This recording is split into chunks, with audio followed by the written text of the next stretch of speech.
Hello, hello, hello, everyone. I'm excited to be here today. I have a very lovely guest with us. She's from the YouTube channel Rest, Relaxation, and Reiki. Lourdes LeBron. She helps people heal from their past, find peace in the present, gain hope for the future. She's worked worldwide, and she enjoys sharing Reiki with humans and animals alike. And as a Reiki master, crystal healer, intuitive writer, and spiritual advisor, Lourdes is always learning new ways to work with Reiki to advance the well-being of her students and clients.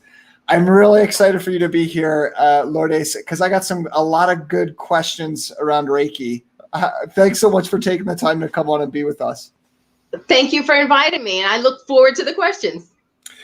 So I guess the first question I want to start with is really, what is Reiki itself? I mean, I'm familiar with a little bit of it, but is it chi energy? Is it ki energy? Is it prana? What exactly is Reiki? Reiki loosely translates into universal energy. Mm-hmm. There's chi, ki, prana, grace. I find that these are all part of the same spectrum that Reiki is in. Mm-hmm. So the best way to put it is the universe is cable, and we're all different channels on it. We all offer something for someone, and it's just a matter of finding your taste. So, for example, I like DIY, but I also like HGTV. And then there's Hallmark. So you can find that there's a crossover between them. And it's wonderful, but it's all the same type of vibrations. They're all meant to help you feel better in one way, shape, or form. Got it. So when you practice Reiki, what's actually happening? What's happening with your body? What's happening with the energy that you're transferring? What's really actually going on? With Reiki, I become a channel for the energy. Many people think that Reiki is just heavenly energy coming down, but it's not. It's a combination of the heavenly energy plus the earth energy. So both meet together, and then I channel it through my hands, through my eyes, through my feet, or just through intention. It can work in any of those ways. I am a conduit. It's not my energy. If it were my energy, I'd have burnt out long ago. Right. It's just the universal energy flowing through me, and it's the intention that you set that makes the difference. You know, as long as you say, I ask the Reiki to flow through me towards this person, towards this intention, towards this goal, that's what will happen. Okay. So can we talk more about how intention then works with the energy? So it's like you're there, you're working with another individual, and the energy's coming through or coming down. What's the connection between the intention and the energy itself? Well, I find that the intention guides the energy. Okay. So so when I start any Reiki session, I ask that the Reiki flow to this person for this intention. And that guides it. I can just ask the Reiki to flow, and it'll flow just as well. But if you set an intention, it helps guide it. The energy will still go to whatever the person needs most. So, for example, let's say you're coming to me because you're having anger management issues. But in your physical body, blood pressure may be a result of that anger. So the Reiki may go to help you relax you so your blood pressure goes down, and therefore that will help not only your physical body, but also the anger. Okay, got it.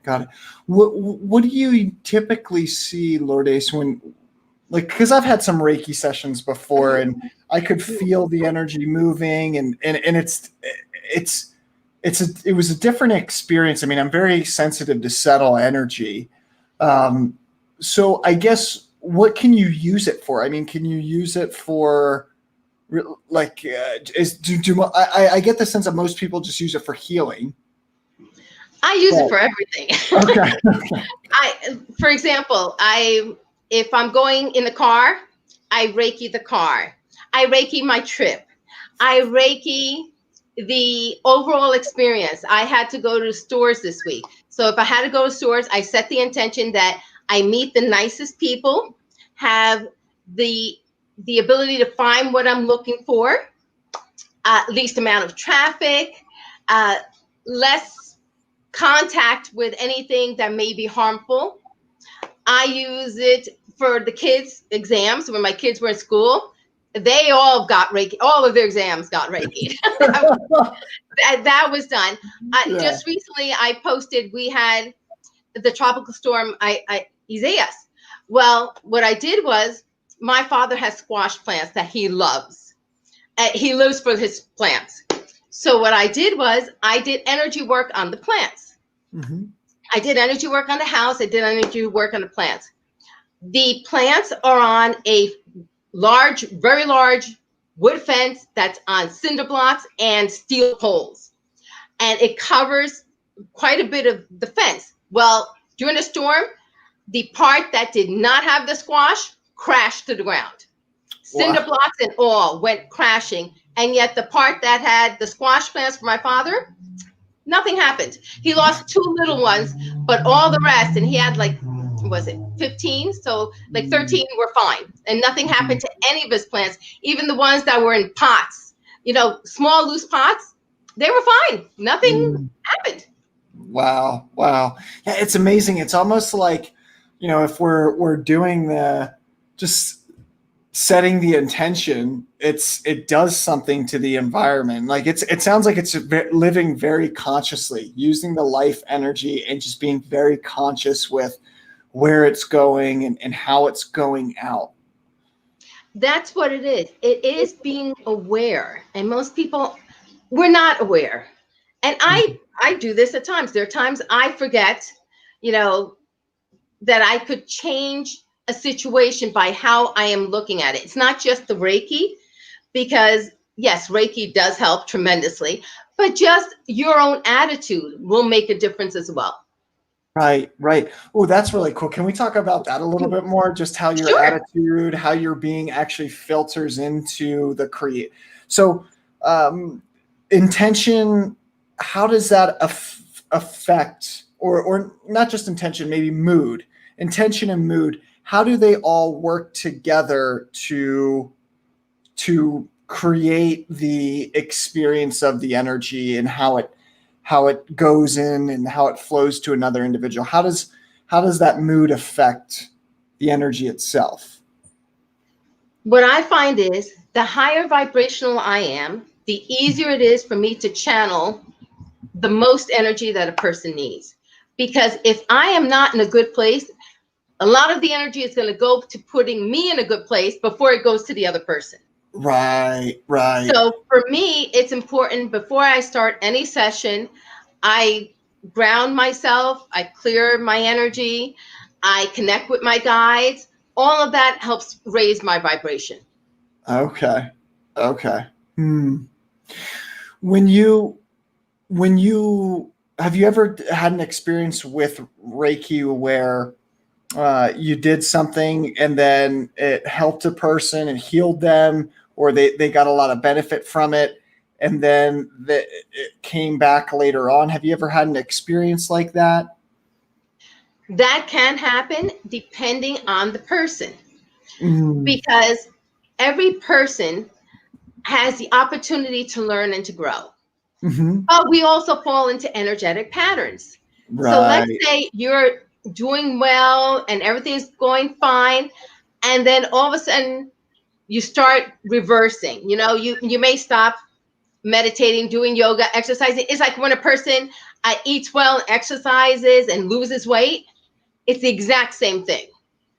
So if you fall into that, there is a chance that, yes, the Reiki will not be working because you've started the same patterns that you had released before. Okay, gotcha. So it's important, I think, then it sounds like it's really important just to be aware of when someone is open to something, to the Reiki process, and open to whatever's happening, but then continue to stay in that mindset or stay in the belief or the intention that you had when you first started, instead of allowing it to revert back to a previous state. That's it exactly. It's, for me, it's a mindset of always being a student and wanting to learn. You know, not settling, just trying to move forward.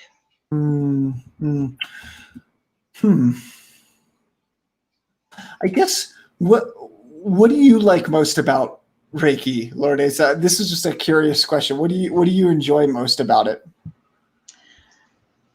I've met so many wonderful people. So first of all, I think it's all the wonderful people I've met through Reiki that I never would have met, because they're in different different countries in the world.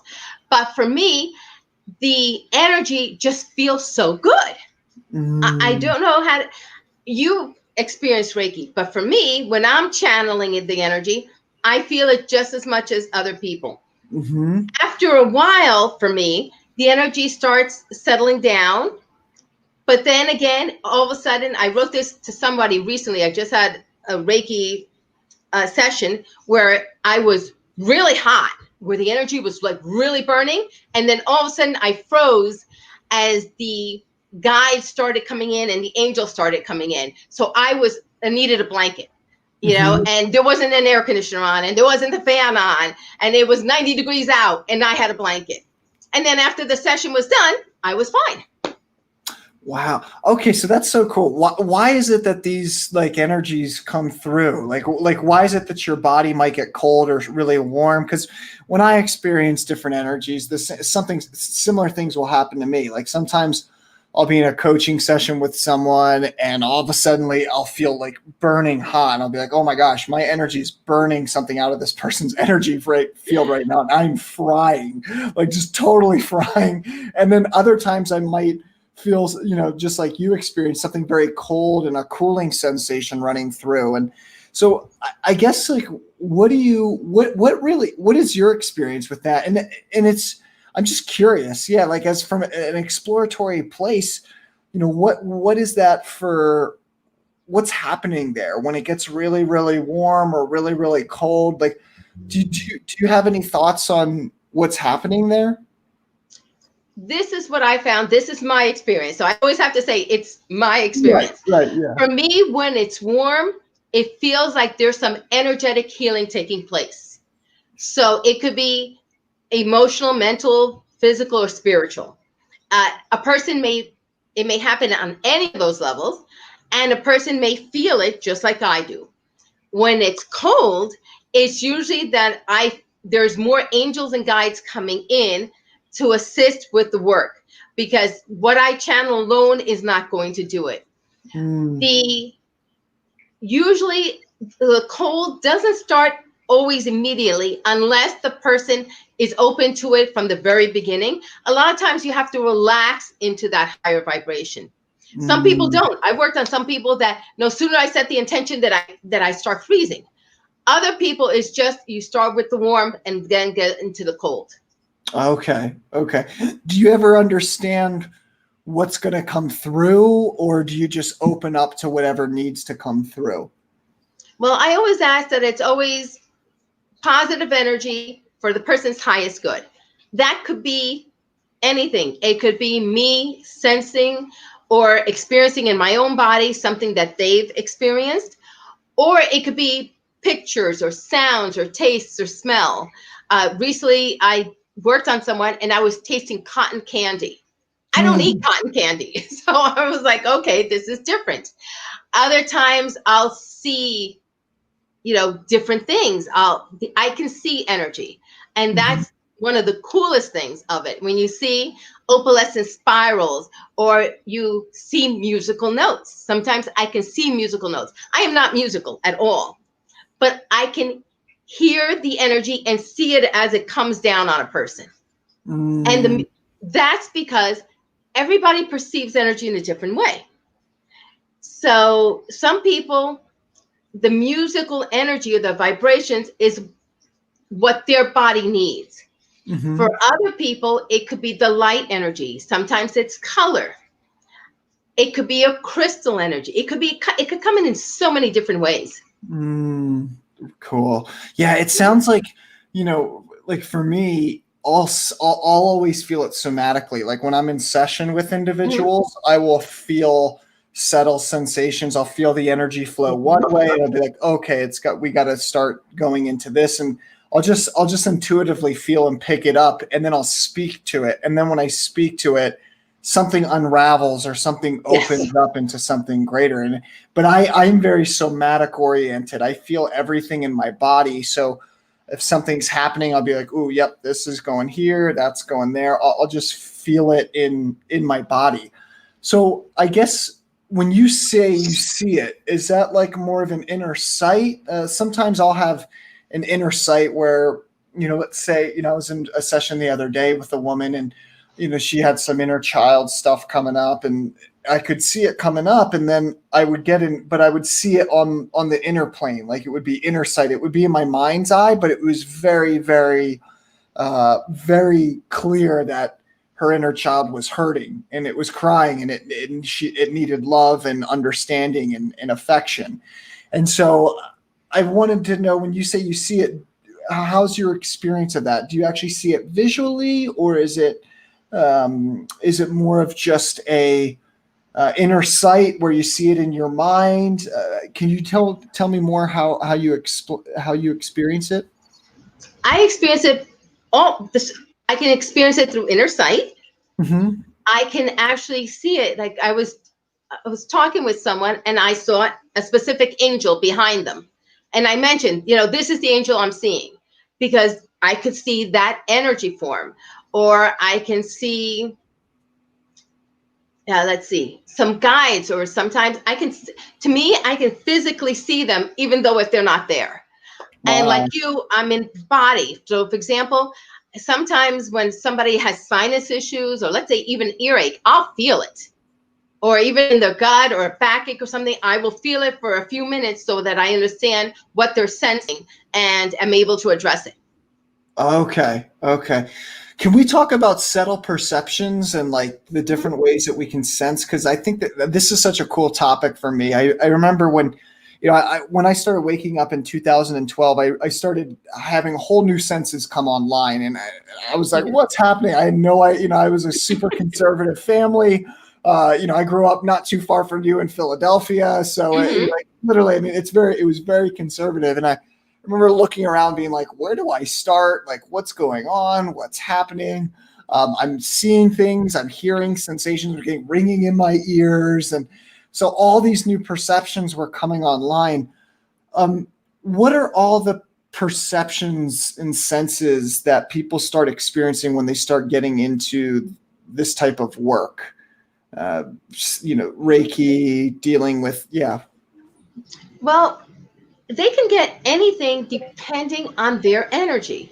So everybody really has the ability to sense energy in many different ways. But a lot of times people always want clairvoyance. They want to see, but that's not always the first clear for many people. A lot of people will start feeling it in their body. All of a sudden, most people who either take Reiki attunements from me or Reiki sessions will become more sensitive to the energy of people around them. So they may not be able to tolerate large crowds. That's not going to work for them. They may not be able to deal with, let's say, certain locations. People don't realize that locations hold energy. And if they're in a location that has a lot of energy, they won't be able to do it. Where was it? We went to a fort. Let's say I went to a fort with my husband, son, and daughter. My daughter could not handle the energy of the fort. The energy was too oppressive. I went to St. Augustine. I love St. Augustine, but that's one place that when I had started Reiki, I could see the blood in different areas. I could see physical blood, and it was just too much. I had to get away from certain things. Some people hear things. Music. Oh my gosh, when you can start hearing music, that's one way. Or they'll hear somebody whispering in their ears, and they're like, I'm hearing this. Or they hear another voice inside their head, and it's just, their higher self. It could be a guide. That's one way. Or they have an acute sense of smell. All of a sudden they can smell things more or Mm. taste. A lot of people were telling me, I'm tasting metal, I'm tasting flowers, I'm tasting this and that. And those are all ways that their subtle senses start to develop. And it Right. takes time, but it will happen. The more you're open to this, the more it'll work. Wow. Wow. Yeah, it's really cool because we're not really taught about these deeper levels of sensations but I think it's way more popular and a lot more people experience it than we talk about at a really mainstream level. Um, can we talk more just about, Lourdes, just about how to work maybe with certain energies like that? So, you mentioned that you were at the fort and you could feel the oppression of the fort. And I've been in the military. I was in the military years ago for 4 years. And like, I totally understand oppressive energy and like, oh God, it's horrible. And so now I never go, I just don't go around that stuff too much, not avoiding it. It's just like, I don't want to be in that energy. It's not, it's not good. I could remember driving back down to Camp Lejeune from home after our breaks and being like, oh, I don't want to be in the energy of that place again, And so there these collective energies that are around the world that are at places and spaces. It's true. I mean, it really does affect us in these ways. How do you work with things like that? Like either with a person or with the land or maybe a house? Like how do you work and bring more peace maybe to a place that needs more peace? Is that possible? That is possible. But if you're working with a person and they're starting to develop this, the first thing I tell them is you need to keep track. If you're sensing something, whether you're tasting it, smelling it, seeing it, whatever, I always say that carry a little notebook, write down where it was, what you felt, the sense, taste, whatever, and what was the location, what you felt, and what was happening at the time and who was around you. So first, for people who are just starting, that's what they do. Now, to clear the energy, that's a different story. I use many different tools. I like Reiki. Of course, Reiki is the number one tool. But I also like to use crystals. For me, crystals have vibrations. That's why they're in computers. That's why they're in phones. There are so many things. Because they have a vibration, you can use them to clear the energy of the land and of the water. People don't realize water is the number one thing. It's in the whole planet and it's in our bodies. You can clear the land. If you don't clear the water that's running through it, it's not really going to help. You need to clean both. And for me, the forts that are the worst are the historical forts. That's Gettysburg, forget it. I can handle Gettysburg now. I couldn't before when I first started. Yeah. That Gettysburg was just, I just saw blood everywhere. And I go, this is really not fun. It just wasn't. I've been to Gettysburg a number of times. My family used to take trips there on a daily basis, and I loved it as a kid. And then when I got older and more sensitive, I was like, I can feel everything here. My experience is very different now. Yes, I have to do so much energy work before I go there to make sure that I can handle it, because otherwise I couldn't do it. But with the land, you also have to ask permission of the land to clear the land. You have to ask permission of the water to clear it. Land is living. The earth is a living being. And we don't treat it as such. Right. And that's one of the major issues why the land is holding so much in it, because we're not treating it. We're not clearing it. We're not working it the right way. So, of course, we're going to have issues on this planet. I remember being in Pittsburgh probably about 4 or 5 years ago, and I don't know why. It was really at an intense time in my awakening, and I just did like a ritual out of nowhere, and I was like, "What is happening? Like this is ridiculous!" Like I literally did a ritual out of nowhere, and I could feel the land, I could feel the collective pain or the collective hurt, and so it's like that collective energy. It does create an effect us as humans, because we are walking pieces of the planet, like highly evolved walking pieces of the planet. And whenever I think it's easy to forget about that in the modern day, because a lot of individuals move, they're always going from one thing to the next, and they forget that we need to take the time to be present, to clear the land, to do the healing work. And because if not, it just stays there, and then it just plays out. At least I think it plays out over and over again. Do you have a similar view of things, or? I have to view it that way. I see it that way. I know my father comes from a line of farmers, and to him, the land is the most precious thing we have. He really gives thanks to the land for the food that it produces.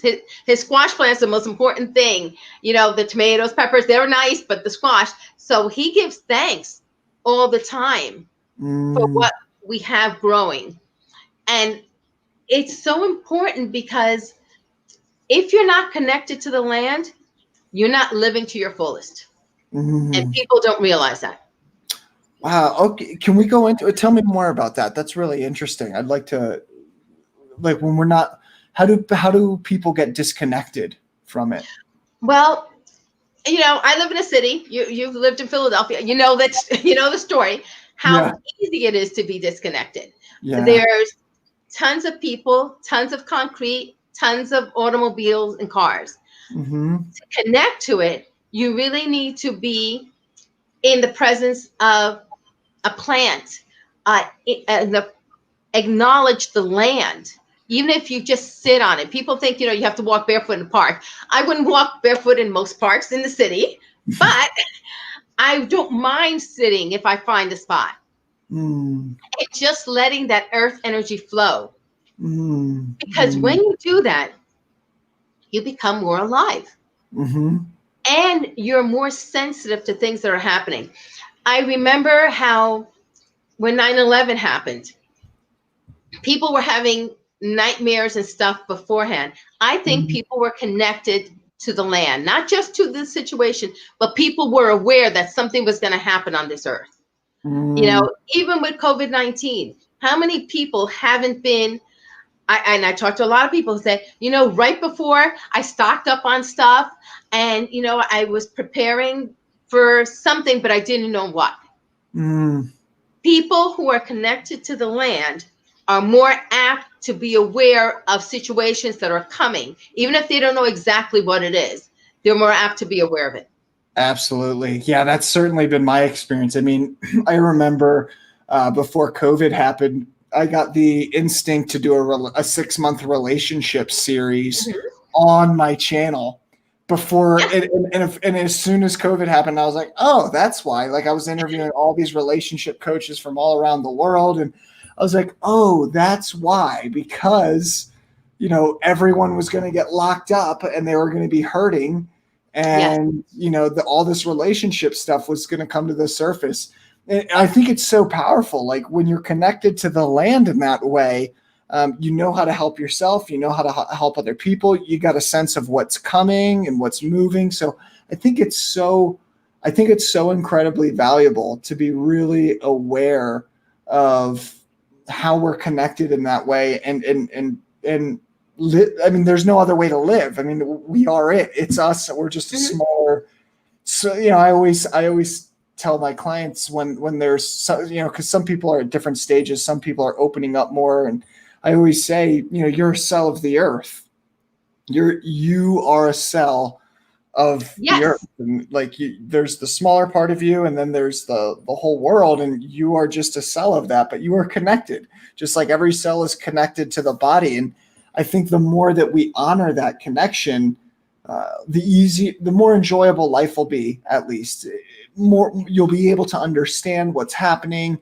You'll feel more connected, more in flow. Your emotions will be in a better space.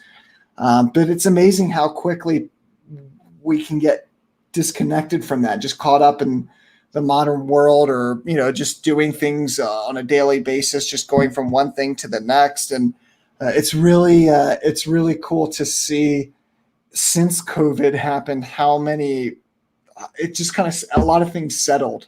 I've noticed, like even in my community, I live right outside of Denver in Colorado, and I could see that when that period happened, it was like everything kind of just settled down for a little bit. And it was like, wow, this is actually, I think this is really good. Now, a lot of stuff, emotional stuff came to the surface for people, but I think that was exactly what needed to happen. You know, there would needed to be this collective emotional purge so people could continue to live so we could live healthier lives. You know what it was like for me? For me, it was like, well, you can relate to it because you're from the Northeast, and this is something for anybody who's ever had snow. When there's a snowfall, it is so quiet and peaceful. And that's what happened with COVID. When when we were locked down, and I live in a city where there was major cases where the mayor said, you don't leave unless you're going to the doctors or you're getting medicines or food. And that was it. You weren't allowed outside of your home. And there was this silence, and it was so peaceful. Yeah. I was like, I know the situation is bad, but in a way, there was this calm that we needed. Just like how the water, in Europe, animals have started appearing more. I know in the parks, I started seeing more animals. That same type of thing. Wow. Yeah. It is. You can feel that peace in it. Like a storm for me. Whenever a storm comes in, I get incredibly invigorated. Like my whole body gets turned on. I'm just like, yes. Like, I feel the power of it. And then, when there's rain, there is a peacefulness to the rain. And so I think really honoring our connection to the environment, the world around us, I think it's so important. I think it's just so incredibly valuable to know how connected we are to everything. And when we honor that connection, life seems to be a little bit easier. I've easier. Noticed. No, you're right, because you're connected. You feel one. You had a good word. You said settle. The word I've been using is I allow. I allow things to happen, and when I don't allow is when I have challenges. Right. So what have you seen, Lourdes, with the Reiki? Like, how does that how do you see people change over time as they do more sessions and as they get connected to themselves? Do you see changes that occur? I mean, I know there's some immediate benefits to it, but do you also see long-term changes as well? Yes, I think people become more confident because they know what they're experiencing. They understand it better. They understand why things have happened. So confidence is one that really happens. Depending on what a person's working through. Some people just come to me to work through an emotional challenge. Some people come to me to help them through a business hump. So it really depends on what the person goes through. Some people need one session. That's it. They're done. They're over. They have. Other people may need, weekly, monthly, yearly. And that's okay, because we're all in different phases of our lives. We're not always, in athletic shape, ready to take on the world. It just doesn't happen. Right. So it's good that we're in different phases. So a person may come to me, let's say for a relationship challenge, be done with that, and then realize that the relationship challenge came out of the inner child work. And so they decide to work on the inner child. So it really, I think, morphs as time goes on. Yeah, I love this. So whenever I do work with individuals, I do work with people for 6 months to a year. And it's so cool because the first thing I do, first session, I always say, okay, what are you trying to develop right now financially? What are you trying to develop right now socially? What are you trying to develop right now sexually? What are you trying to develop emotionally? What are you trying to develop relationally? Like I see these different lines of development that every human being has, but sometimes they haven't had the people in their life to be able to develop those areas of their life. I was just speaking with one man the other day, and we were talking. He said, Jared, I thought I wanted to do this, but really I just wanted to develop healthy relationships right now because I've never actually known how to do that. And now I finally feel like I have the skill set. So now I just want to like focus on my relationships.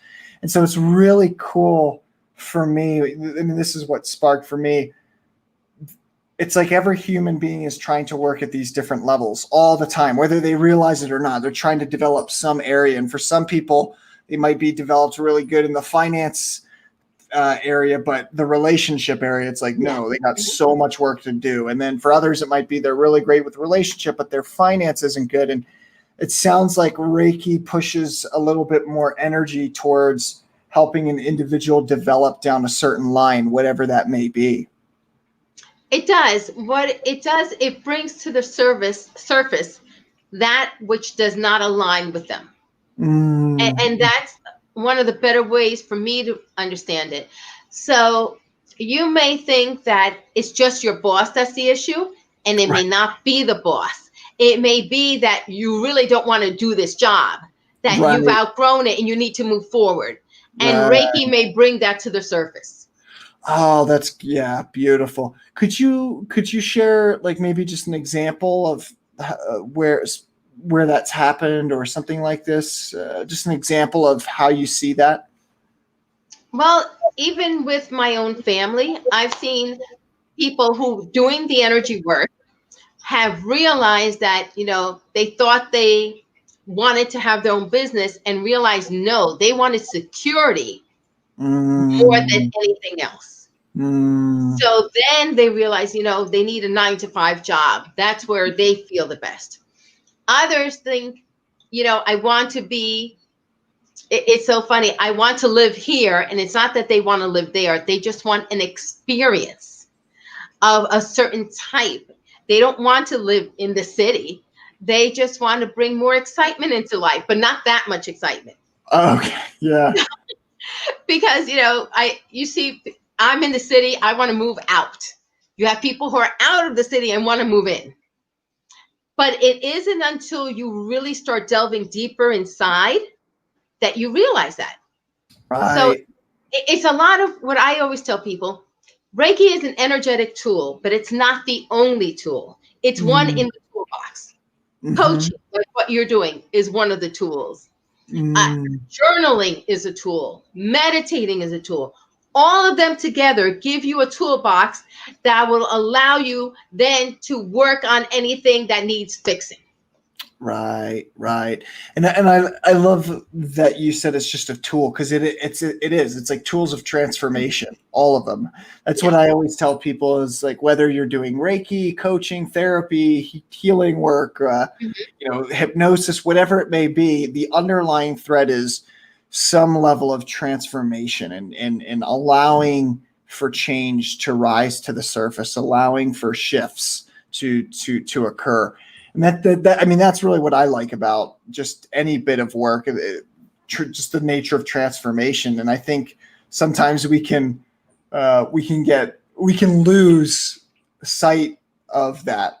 At least I know for me, there's been times in life where I'm like, oh, this modality is so cool. But it's like, no, wait, what's the modality actually allowing in the greater scheme of things? It's just a tool of transformation that's allowing change and growth to happen, allowing life to move in its natural ebb and flow. Well, I think, like you were saying, it's just one tool. Sometimes you need more than one tool. Absolutely. Sometimes you need 4 or 5, and sometimes just the one will work. But I find that when you're using Reiki in conjunction with other tools, and that could be allopathic medicine as well, that makes the biggest difference. Yeah. Wow. I'm so glad you say that, Lourdes, because I think sometimes I've seen, at least in the maybe spiritual healing communities or the awakening community, sometimes people can be against allopathic medicine. And it's like, no, we need all of it. Like we need all of it. Need it. It's physical. Sometimes it's just emotional. You want to check all aspects. It's so funny. My gynecologist and gastroenterologist are both so aware. They're like, the allopathic medicine, it's good. It's one point, but you need to meditate. You need to do yoga. You need to do this. And they're the ones telling me you need to do all of this stuff. It wasn't me bringing it up. They're like, my one of my doctors knows I do Reiki, and he's one of the proponents of it for people. But he tells everybody, it's not one thing. It's all of it together. And that's what it is. Yeah, it really is. Yeah, because we're holistic as human beings. We need all the most holistic approach, and it's never just one thing or the other. It's really having a set of tools that's helpful for it's helpful for whatever it is we're trying to accomplish. It's true, and that's one thing that's been really on my mind a lot the past actually 2 weeks, is that people just say Reiki cures. I go, or Reiki heals. I go, Reiki is just one thing. Reiki helps release blockages. For some people, that may be just what they need. But for most people, you need more than just a Reiki. Right. Well, I'm going to probably ask like 2 more questions, and then you want to take some questions out from the audience, Lourdes? Sure. Would love to. Beautiful. So one of the questions that I have is, it's really related to how we actually go about growing and transforming. Do you see, over your years of doing this, do you see some underlying thread under all your sessions with people? Like, is there something, like one common element that you see comes throughout all of your sessions? Yes. That was the other thing I worked on this past week. We have some core beliefs. I'm not worthy. I'm not lovable. I'm not safe and supported. Every human being has those core beliefs. One may outweigh another. But at the basis of every challenge a person comes to me with is that there's that core belief that needs to be worked on so that you can feel better, whether it's physically, emotionally, mentally, or spiritually. And I just created a session on it this past weekend because I know that that's what people need right now. And it's become such a big thing in my life. And I hadn't realized that the COVID-19 brought it about. And the guides kept telling me I needed to do it, but I couldn't figure out the words till this weekend. But that's what it is. We need to release those core beliefs. Yeah, it's really cool to see. I mean, I did this one video on how core beliefs really dictate so much of what happens in our life, but then at the same time, also how we build beliefs, but we live into new belief systems as well too. And so like I see in my sessions, I this is how I've seen people. It's like they're almost like onions. Like we have all these layers that life has put up on us, like experiences, all these things. And then in order to move our life forward or change a belief system, we have to go back into those old experiences and see how it affected us emotionally, see how it affected us, maybe mentally, and really see what's there. And I was thinking about this almost like a tree, like when a scientist, when they cut down a tree and there's the different rings to a tree. Well, every single ring actually gives the scientist information about the environment. So like the color, the width of the ring, all of that. And it's like human beings are the same way. It's like we have these layers of emotion, layers of thought, core beliefs, whatever you want to call them, that are all pointing to what happened at that moment in our life and how life impressed upon us in a certain way. And if we don't work with that layer, don't integrate it, if it's out of whack or if it's not there, then there's going to be frustration. There's going to be, emotions of discontinuity. I don't know if that's the right word. Discontinuity. I don't know if that's it. I don't know, but that's okay. I get it. There's going to be emotions that are discordant. There we go. That's the better word. Discordant, because we have these impressions, like all these impressions built up on another. If you have an experience of life where, let's say, growing up and your mother said she really loved you and cared for you, but then there was these experiences that made you think that, that wasn't true. That's like 2 different layers, and those layers together might create a mixed signal, and that might create discordance in the system. So it's really fascinating when I see core beliefs show up in the work. It's just, I really enjoy being able to see the different layers of a human being and seeing what's really there. Like, what impressions did they receive from their environment? What's creating them? What's making them the way that they are? And how do we work with those layers in the best way so they can move forward in their life? For me, you mentioned an onion. I see it as a piece of wood. I like antiques, and I like stripping wood and sanding it and things like that. So for me, they're all the levels of paint that you have to take off first before you get to the soul, the beauty of the soul, the actual wood, the original wood that the person or that thing started with, that piece of furniture. So I'm always thinking of it. I'm stripping wood. Sometimes you have to sand it. You have to use different grits to help get to that beautiful. That oak. For me, I could just see oak. Oak was always one of my favorites. So before I can get to that piece, I have to do an awful lot of work. I love that. Yeah. It's funny when, sometimes I'll come up on layers that are really hard with a person, and I'll have to be hard. And then other times I'll have to be really, really soft. And it's cool knowing how you can show up engagement in the conversation in order to allow that person to integrate fully into whatever it is that they need to integrate. I had one client, she was, in some areas she was really pushing hard, and I was thinking, I was like, well, why is she pushing hard in this area? What's that really about? And it was connected to something that she'd had with her father and her mother. And so she was pushing hard, and I was like, oh, she just doesn't know that she doesn't have to push hard anymore in that area. And so then I softened my energy around that area, and then she softened. And so it's really, and then she had the realization, oh gosh, I don't need to be hard anymore. I didn't realize I was being hard this way, because it was serving me. It served me back in, 1998, but not in 2020. So it's so cool to just see.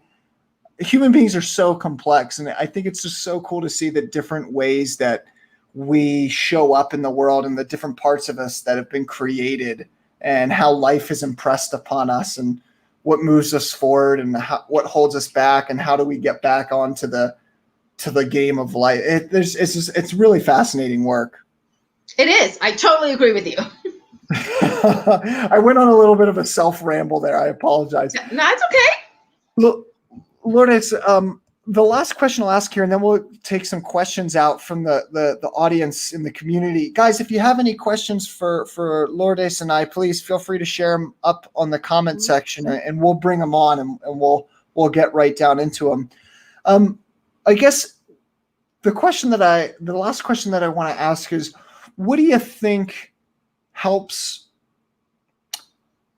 What do you think that every human being needs to hear? Or what do you think that if there's one underlying thread? I love asking this question. What do you think every human being could use more of in terms of just maybe healing? Love. Yeah. That's it. That's the one thing. It came up in a song for somebody I was working with. Billy Joel's "I Love You Just the Way You Are." That's it. Yeah. That summed it all up. Cool. Yeah, it's funny. I see the way that I see the world is that's really the substance of everything. It's just that we get away from it because we try to we get away from it from doing too much, or trying to create too much, or trying to make too much happen, or getting caught up in some past event or memory. But it really is it seems like that's our natural setting when we're allowed to live just naturally and we're having our needs met. It seems like that's pretty much our natural setting. That's it. That really is it. We spend so much of our time trying to meet expectations of others or of society. And if we just learn to be happy with who we are, where we're at, when we're at, we'll be fine. Yeah. Beautiful. Well, let's take some questions out here, Lourdes. I'm going to go to Sid. She says, Hello, Sydney from Indianapolis. What is your outlook on healing after losing someone very close to you? What healing do you recommend when it hurts so bad? Sid is on my YouTube channel, and hi, Sid. Thank you for popping in. One thing I suggest is Reiki for grief. That's a big one. I, you know, the family lost a pet recently. So I was feeling a lot of grief. The neighbor next door lost her pet at the same time. It is, and some other people I'm working with, we're all losing pets at this moment. So I find Reiki for grief is really helpful. And there is that bit, the video is on my YouTube channel. And if you can't find it on YouTube, I always tell people, do a Google search. Reiki, you can do Reiki from Lourdes, Reiki for grief. It'll show up. Google is a lot easier than YouTube to find. Perfect. Let's see, what other questions do we have here? Okay, I'm going to go to, oh yeah, this is a good question. In the use of symbols, is it okay for people to see them while you used Reiki in a certain way? There seems to be a fear around people seeing them because of the sacredness. And what's so funny about Reiki symbols is that, the original Reiki symbols are kanji symbols that were already existing in the language.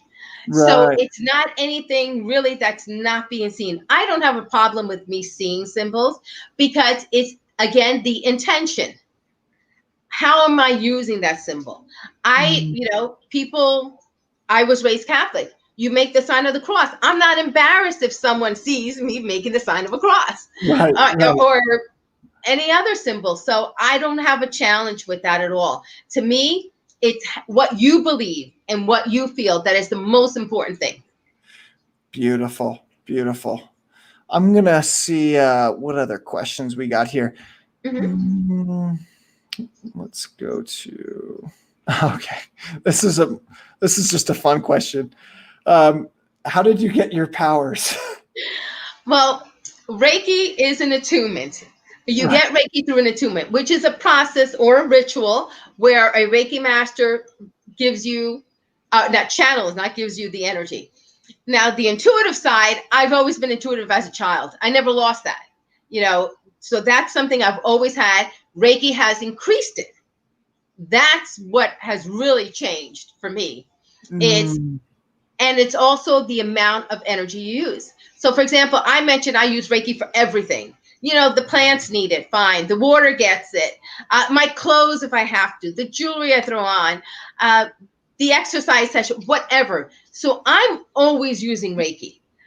The more you use something, the better you get at it. It's like an athlete.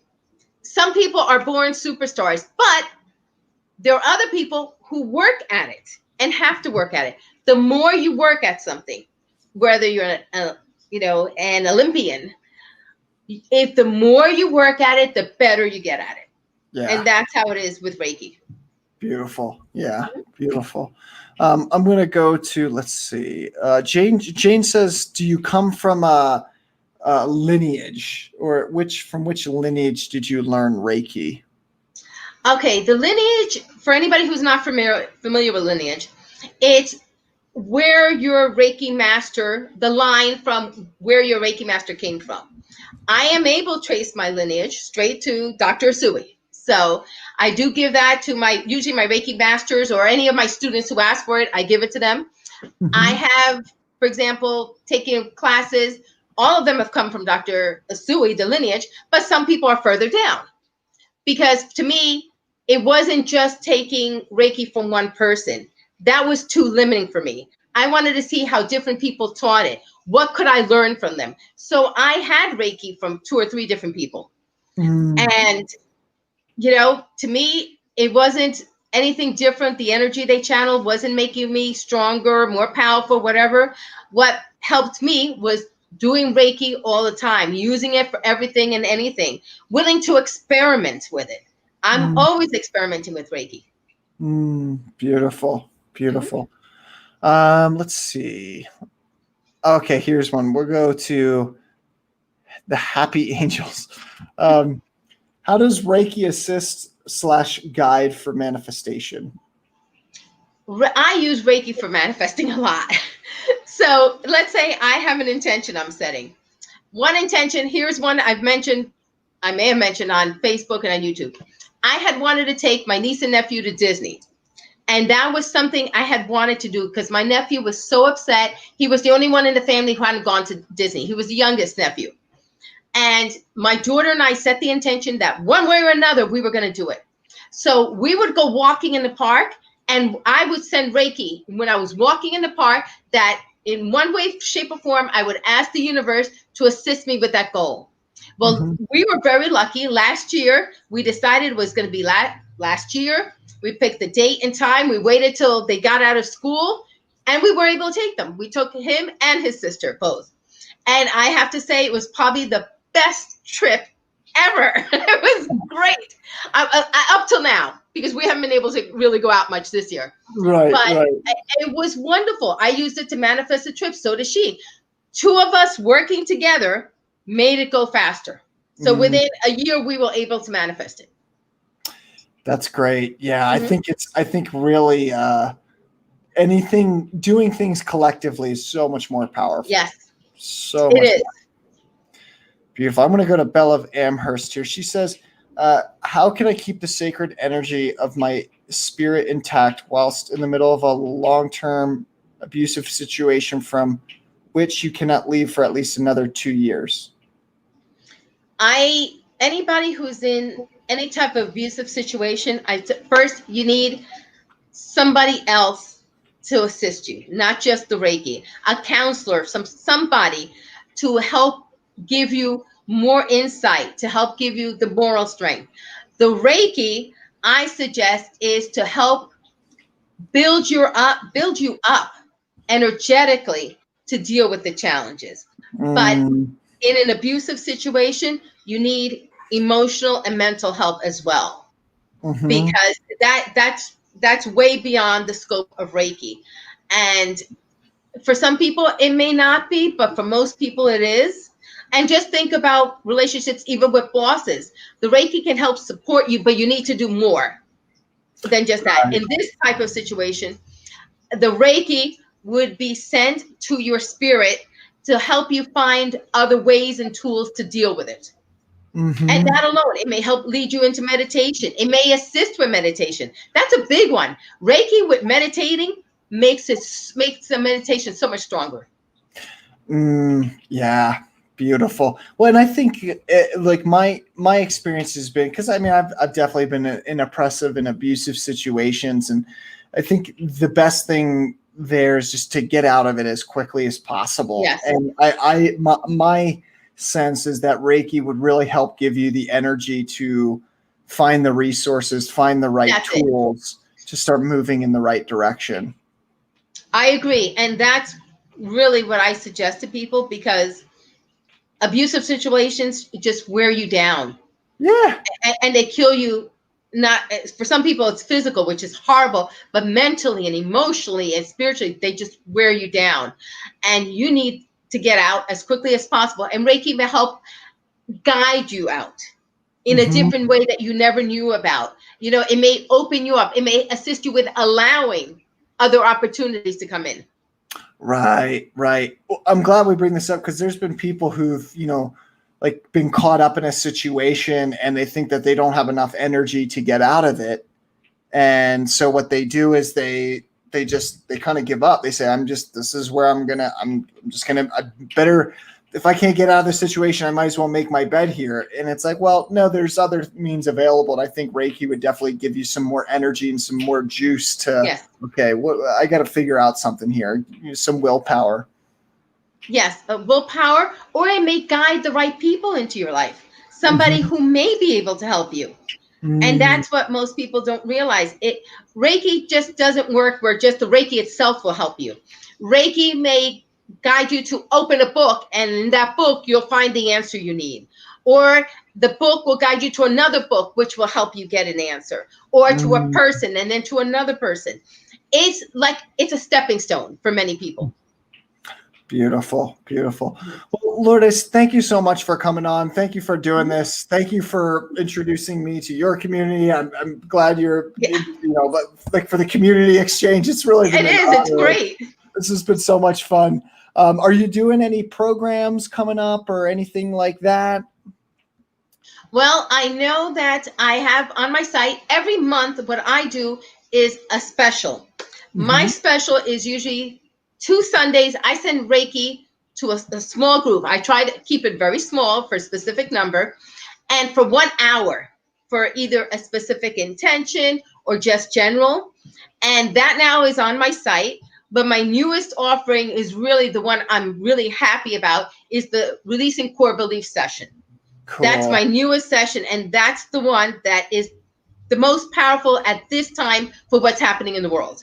Cool. Yeah, I think it's a perfect opportunity because with everything that's been going on, a lot of people are questioning reality. They're questioning their what they've been going after in their life. It's really given people the opportunity to have a lot of self-reflective time. I mean, I know I always am reflecting, and I'm guessing you spend a lot of time in self-reflection as well too, but I know that that's not typical of the mainstream world. So I could see where that would be very powerful. Yes. Like you, I find it, but that's the one the guides have been working with me, and I'm like, okay, I go with what they tell me. It's made my life so much easier. Beautiful, beautiful. Well, thanks so much for coming on, Lourdes. We really appreciate this. This has been an honor and a delight. Guys, for my community, for anyone else who wants to join, we are doing the Awakening series right now. So we'll have a whole list of interviews coming up every single week. So if you've enjoyed this, please feel free to check out the other interviews that we'll be doing later on in the month. It'd be an honor and a delight to have you be a part of it. Thanks so much for joining us, you guys. Check out everything that we got in the description box there as well. I know Lourdes has some gifts, and I got some gifts there as well. It'd be an honor and a delight to connect more, and we wish you all the best. Have a great day. Thank you. Bye-bye.